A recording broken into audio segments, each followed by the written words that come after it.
탄핵 정국이 들어서면서 지금 국민의힘 지도부가 공백 상태잖아요. 물론 네네. 원내대표가 있긴 합니다만 어제 의총에서 비대위원장 논의를 하다가 결론을 못 낸 것 같아요. 네, 결론 못 냈습니다. 예. 예. 그러다 보니까 이제 비대위원장도 선출을 못하는 국민의힘이다. 약간 비판적으로 좀 보는 시각도 있더라고요. 뭐 저는 뭐 그렇게 보지 않고요. 이제 아무래도 여러 의원님들께서 이런저런 말씀을 주셨고 네. 그 의견이 통일되지는 않았습니다. 근데 뭐 정당에서 여러 의견 나오는 건 당연한 거고요. 그래서 최종적으로는 아마 이제 선수별로 추천하면은 그 추천된 분 중에서 아마 비대위원장께서 저 원내대표께서 그걸 아마 선택하지 않겠나. 그래서 의총에 추임받지 않겠나 이렇게 생각하고 있습니다. 예. 뭐 조만간 뭐 마무리될 것 같습니다. 근데 뭐 내부적으로는 뭐 권성동 원내대표 겸직안을 제시를 했는데 뭐 여기에 이견이 있었다. 그리고 또 일부 중진들 중에서는 본인이 비대위원장을 좀 해야 된다는 식으로 뭔가 내부에 비대위원장을 놓고도 좀 약간의 좀 권력투쟁 느낌 이런 게 그건 있었거든요. 아니고요. 네. 뭐 지금 권성동 원내대표가 겸직해야 된다는 의견도 계셨고 다른 뭐 개파색이 좀 엷은 그런 중진께서 맡아야 된다 이런 의견도 있었고 의견 좀 여러 의견이 있었습니다. 예. 그러면은 일각에서는 뭐 초선 김재섭 의원 이름도 그건 나오던데. 오보고요. 뭐 그거 완전 오보예요? 예, 어제 김재섭 의원한테 물어봤더니 명확한 오보라고 그랬습니다. 그런 의견은 없었습니다. 네. 유영하 의원이 보시기에는 네. 지금 이 위기를 수습하려면 좀 어떤 비대위원장이 필요하다라고 보십니까? 이게 이제 위기 상황이고 당이 힘드니까 조금은 경륜이 있으신 분이 가야 되지 않겠나 보고 있고 외부에서 뭐 명망가 여긴 저는 적당하지 않다고 보면 당사장 잘 알고 네. 아우를 수 있고 그런 분이 되면 좋겠다. 근데 이제 뭐 저희가 그렇습니다. 저희 예전에 뭐 원외 위원장 할 때도 친이 친박이 개파도 있었고 그렇지만 개파 색깔이 너무 뚜렷하신 분보다는 조금 엷으신 분이 좋지 않겠나 이렇게 보고 있죠. 네. 그건 뭐 지금 사실 이 국민의힘 개파라고 하면 친한 친윤 정도로 구분을 하잖아요. 가운데 있는 분도 많습니다. 저처럼 아무데도 속하지 않는 분도 많고요. 그러니까 네. 누가 봐도 친한이다, 누가 봐도 친윤이다 이런 분보다는 좀 옅은 분이 좋겠다. 네. 예.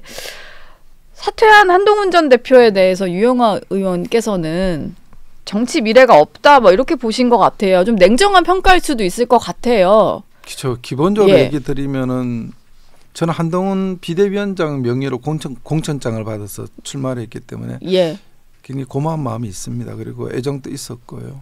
그러면서 이제 그분이 이제 들어오셔서 정치를 하실 때 아무래도 정치 경험이 좀 적으시니까 이런저런 부분에 있어서 조금 이렇게 곧 개선됐으면 좋겠다 이런 게 있었어요. 그래서 뭐 페이스북에 조금 싫은 소리도 썼고 이랬는데 그게 뭐 섭섭하셨는지 모르지만은 저는 기본적으로 리더가 가져야 될 조건이 3개라고 봅니다. 첫째는 인내력이 있어야 되고요. 두 번째는 가장 큰 포용력이 있어야 됩니다. 그리고 책임이거든요. 또 리더의 책임은 과정에 대한 책임이 아니라 결과에 대한 책임입니다.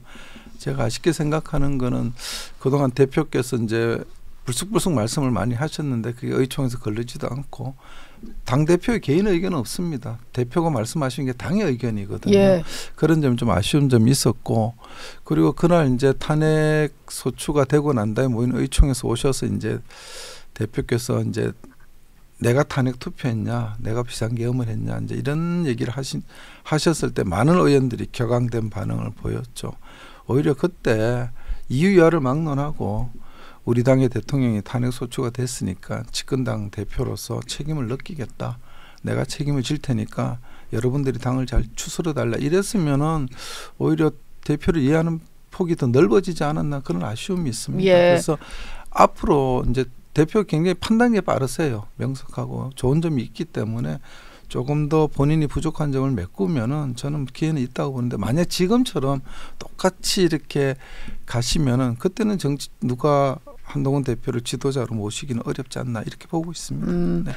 아예 뭐 완전히 미래가 없다라기보다는 그쵸. 그냥 뭐 단점을 좀 보완한다면 제가 그 전에 페이스북에도 그랬었어요.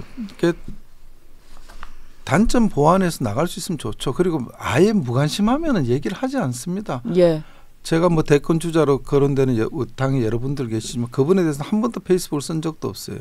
한 대표도 직접 지칭한 적은 없고 애둘러서 이렇게 완곡하게 표현을 해드렸는데 그건 요렇게 좀 고쳐갔으면 좋겠다는 표현이지 뭐 마음이 없는 사람은 쓸 이유가 아무것도 없지 않겠습니까? 그렇죠. 뭐 비판을 하더라도 애정이 있고 관심이 그렇죠. 있어야 보이는 게 단점인 거니까 탄핵 당론을 두고 조금 당이 분열하는 듯한 모습을 보이다가 지금은 좀 잦아든 것 같기는 해요. 현재 분위기가 좀 어떤지 궁금한데 당론을 저버리고 어떻게 찬성표를 던질 수 있냐 이런 분위기가 좀 팽배했다가 지금은 좀 가라앉았나요? 조금 그렇죠. 그때는 이제 그 탄핵 투표 들어가기 전에 첫 번째 저희가 이제 불참해서 국민들로부터 여러 지탄을 받았으니까 그날 또 여러분들은 들어가지 말자는 분도 계셨어요. 근데 많은 분들이 이제 들어가서 우리가 당당하게 표를 행사하자. 그러면서 그때 제 기억에 한 30분 정도 나와서 말씀하셨는데 이번은 이런저런 이유로 좀 탄핵을 부결시키고 좀 시간을 좀 벌자 이런 취지가 있었고 거기에 대해서 거의 공감대가 있었었어요. 그리고 많은 분들이 호소를 했습니다. 미리 이제 탄핵을 찬성하시겠다고 말씀하신 분들이 계시니까 그분들한테 한 번만 요번에 좀 생각을 좀 바꿔달라 이렇게 호소를 많이 하셨고 그게 공감대가 됐었어요. 그리고 그때 명시적으로 이제 기권하시겠다는 분이 한 5분 정도 계셨는데 그중에 한 분은 명시적으로 자기가 찬성을 하겠다는 분도 있었던 걸로 제가 기억하는데 그래서 그때는 이제 다 믿고 들어가서 당론이 그렇습니다. 물론 일각에서는 국회의원이 헌법기관이니까 개인의 소신도 있다, 양심도 있다. 저 동의합니다. 그럼 당론을 모을 이유가 없습니다. 그쵸. 당론은 근거적 당론도 있고 강제적 당론이 있는데 당연히 개인의 소신과 당론이 부딪힐 때 저도 마찬가지입니다. 당론을 따를 수밖에 없는 거거든요. 그게 없으면 당 소속으로 할 필요가 없는 거죠. 그럼 당론을 뭘 의총을 할 이유가 전혀 없습니다. 지금은 이제 어쨌든 그때는 격앙됐으니까 여러분들이 뭐 반대표 던진 분을 색출하자 이런 얘기까지 나왔는데 지금은 전반적으로 일단은 하합하자는 이런 분위기로 많이 가는 것 같습니다.